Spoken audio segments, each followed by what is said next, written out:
bí Ọ̀yọ́ ò bá mèsì mọ́, ó yẹ kí gómìnà ó mèsì. And it is not the first time that it is happening in the history of Oyo Empire.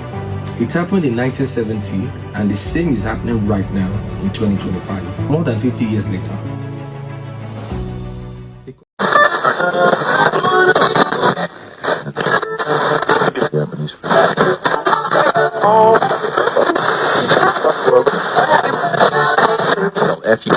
Ìròyìn tó tẹ̀ wá lọ́wọ́ ni wípé wọ́n ti jí àbúrò lóbìnrin ẹni tí í ṣe alákòóso tẹ́lẹ̀ rí fọ́rọ̀ iná ọba nílẹ̀ yìí àti àwọn ọmọ ìbejì rẹ̀ gbé ní ìlú Ìbàdàn tí ṣolú ìlú ìpínlẹ̀ Ọ̀yọ́ ní àyín.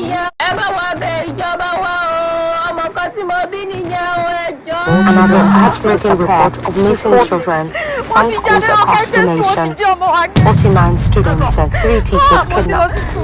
Classrooms that were once filled with laughter now sit in silence.